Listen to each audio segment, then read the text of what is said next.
Hi guys, I hope you all are doing great. हम लोग बात करें हमारे डेली करंट अफेयर सेशन की, जो सुबह 4 बजे अवेलेबल हो जाता है हमारे दोनों चैनल्स पिनाकुलर फ्रंटियर आईएएस पर। आज की तारीख है 8 दिसंबर 2022। दोनों चैनल्स को सब्सक्राइब करें, बेल आइकन को जरूर प्रेस करना है ताकि हमारी आने वाली हर वीडियो की नोटिफिकेशन आपको मिल सके। हमारी दो वेबसाइट्स हैं sscjlpnacle.com और baljeetdhaka.com। साथ ही साथ for daily videos, PDF and monthly magazine आप हमारे टेलीग्राम हैंडल्स फ्रंटियर आईएएस और SS ऑनलाइन को ज्वाइन जरूर करें। स्टार्ट करेंगे प्रीवियस क्विज के साथ। मैंने आपसे पहला क्वेश्चन पूछा था कि institute of cost accountants of India के नए अध्यक्ष के रूप में किसे चुना गया है। करेक्ट आंसर था विजेंद्र शर्मा। और दूसरा क्वेश्चन पूछा था कि कमला देवी चट्टोपाध्याय NIF पुस्तक पुरस्कार 2022 का विजेता किसे नामित किया गया है। करेक्ट आंसर था शेखर पाठक। स्टार्ट करेंगे, फर्स्ट क्वेश्चन है किस शहर को भारत का पहला गोल्ड ATM मिला। इंपॉर्टेंट क्वेश्चन है। करेक्ट आंसर है हैदराबाद। डिटेल्स देख लो। तो सोना खरीदने और बेचने में माहिर कंपनी गोल्ड सिक्का ने हैदराबाद में पहला गोल्ड ATM पेश किया।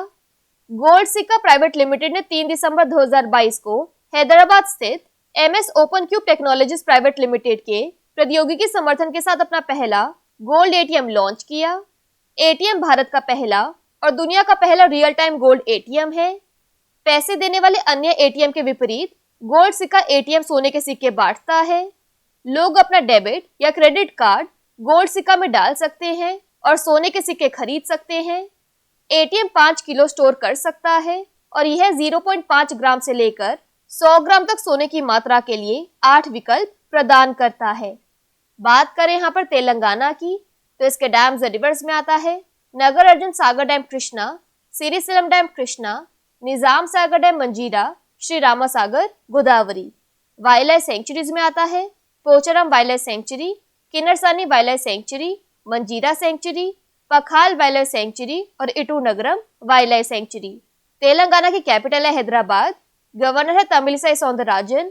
CM है के चंद्रशेखर राव। नेक्स्ट क्वेश्चन है JC बोस एक सत्याग्रही वैज्ञानिक पर एक अंतरराष्ट्रीय सम्मेलन किस राज्य केंद्र शासित प्रदेश में आयोजित किया गया था। करेक्ट आंसर है दिल्ली। डिटेल्स देख लो। तो केंद्रीय संस्कृति मंत्रालय ने महान भारतीय वैज्ञानिक आचार्य चंद्र बोस जगदीश की 164वीं जयंती के अवसर पर 3 दिसंबर 2022 को इंटर यूनिवर्सिटी एक्सेलरेटर सेंटर नई दिल्ली में JC बोस एक सत्याग्रही वैज्ञानिक के योगदान पर अंतरराष्ट्रीय सम्मेलन का आयोजन किया। उनका जन्म बंगाल में 30 नवंबर 1858 को बामा सुंदरी बोस और भगवान चंद्र के घर हुआ था। वह एक प्लांट फिजियोलॉजिस्ट और भौतिक विज्ञानी थे जिन्होंने क्रेस्कोग्राफ का आविष्कार किया था, जो पौधों की वृद्धि को मापने के लिए एक उपकरण है। उन्होंने पहली बार यह प्रदर्शित किया कि पौधों में भावनाएं होती हैं। सम्मेलन का उद्देश्य आचार्य जगदीश चंद्र बोस के योगदान को स्वीकार करना और लोकप्रिय बनाना था। नेक्स्ट देखो, किस देश ने अपना नवीनतम परमाणु स्टील बॉम्बर B-21 नाम से लॉन्च किया। करेक्ट आंसर है USA। डिटेल्स देख लो। तो अमेरिकी वायुसेना ने B-21 नामक अपने नवीनतम परमाणु स्टील बॉम्बर का अनावरण किया है, जो शीत युद्ध में पहले उड़ाए गए विमानों को धीरे धीरे बदल देगा। यह अंततः B-1 और B-2 मॉडल की जगह लेगा।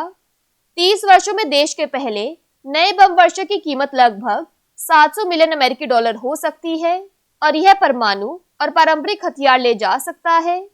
6 विमान वर्तमान में उत्पादन में हैं और वे स्टील की अगली पीढ़ी को पेश करेंगे और यह अनिर्दिष्ट नई विमान तकनीकों और सामग्रियों को नियोजित कर रहा है। अमेरिकी वायुसेना कम से कम 100 विमान हासिल करने की योजना बना रही है।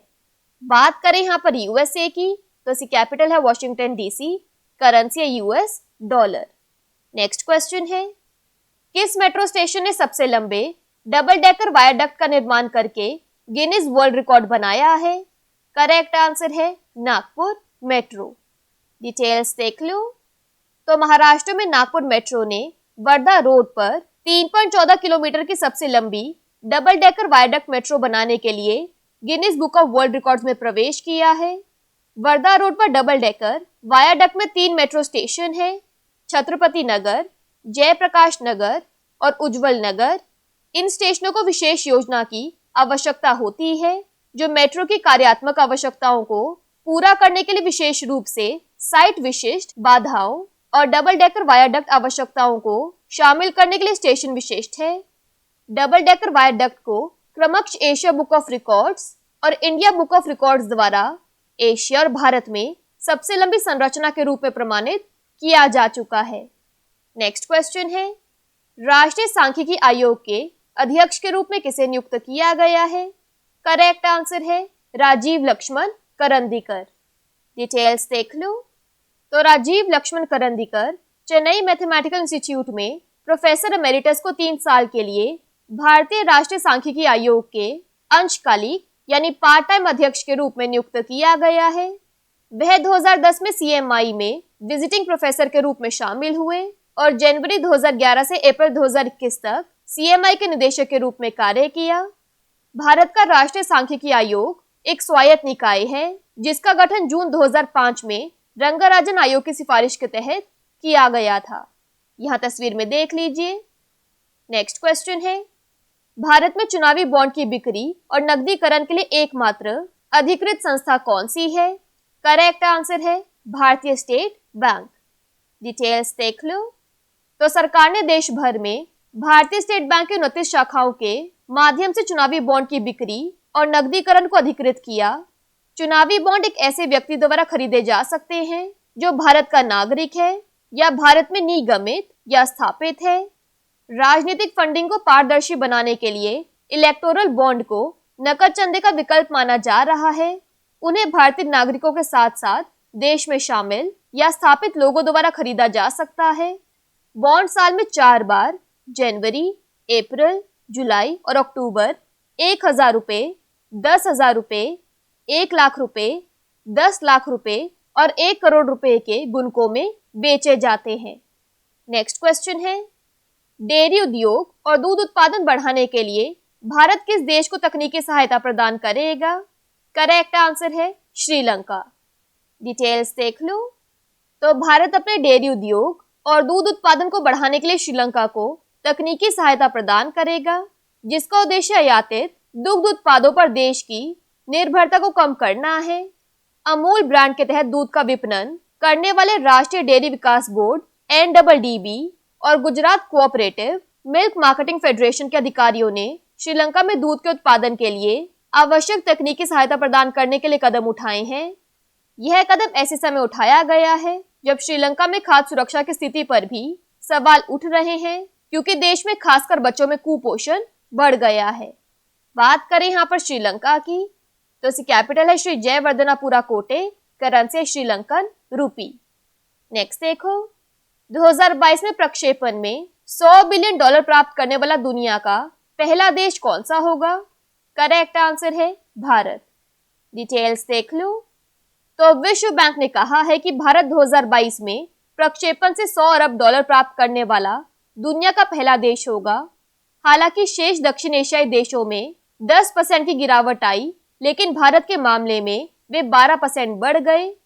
अमेरिका और OECD यानी आर्थिक सहयोग और विकास संगठन के अन्य सदस्य देशों में वेतन वृद्धि और एक मजबूत श्रम बाजार द्वारा भारत में प्रक्षेपण बढ़ाया गया था। 2022 में प्रक्षेपण के लिए शीर्ष 5 प्राप्तकर्ता देश भारत होने की उम्मीद है। वर्ष में $100 बिलियन का बेंचमार्क स्थापित करना।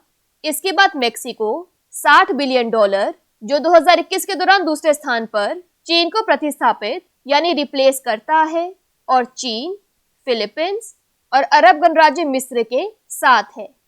नेक्स्ट क्वेश्चन है, अंतर्राष्ट्रीय चीता दिवस कब मनाया जाता है? करेक्ट आंसर है 4 दिसंबर। डिटेल्स देख लो। तो राष्ट्रीय प्राणी उद्यान दिल्ली चिड़ियाघर ने केंद्रीय चिड़ियाघर प्राधिकरण के सहयोग से 4 दिसंबर को नई दिल्ली में अंतर्राष्ट्रीय चीता दिवस और वन्यजीव संरक्षण दिवस मनाया। उत्सव का उद्देश्य वर्तमान पीढ़ी के बीच वन्यजीव संरक्षण के बारे में जागरूकता फैलाना है। यह दिन दुनिया भर के लोगों को इस जानवर को विलुप्त होने के खिलाफ दौड़ जीतने में मदद करने के लिए प्रोत्साहित करने के लिए समर्पित है। अंतर्राष्ट्रीय चीता दिवस बनाने का श्रेय अमेरिकी प्राणी विज्ञानी डॉक्टर लॉरी मार्कर को दिया जाता है। डॉक्टर मार्कर ने 1991 में चीता संरक्षण कोष की स्थापना की और उन्होंने 2010 में 4 दिसंबर को अंतर्राष्ट्रीय चीता दिवस के रूप में नामित किया। उस वर्ष से दुनिया इस दिन को मना रही है। लास्ट क्वेश्चन है आज के सेशन के लिए। खबरों में रहा सेमरू ज्वालामुखी किस देश में स्थित है? करेक्ट आंसर है इंडोनेशिया। डिटेल्स देख लो। तो इंडोनेशिया के जावा द्वीप पर सेमरू ज्वालामुखी फूटना शुरू हो गया है। विस्फोट से विशाल ज्वालामुखी राख निकली है और पूर्वी जावा प्रांत में 2000 से अधिक निवासियों को निकाला गया था। इंडोनेशिया की आपदा प्रबंधन एजेंसी के अनुसार किसी के घायल होने या मरने की सूचना नहीं है। माउंट सेमरू राजधानी जकार्ता से लगभग 640 किलोमीटर दक्षिण पूर्व में स्थित है। बात करें यहाँ पर इंडोनेशिया की, तो इसकी कैपिटल है Jakarta, currency Indonesian rupiah. Quickly बात कर लेते हैं आज के सेशन की समरी की। तो इंडिया का पहला गोल्ड एटीएम मिला है हैदराबाद को। इंटरनेशनल कॉन्फ्रेंस ऑन जेसी बोस और सत्याग्रही साइंटिस्ट का आयोजन दिल्ली में किया गया। न्यूक्लियर स्टील्थ बॉम्बर B-21 को लॉन्च किया यूएसए ने।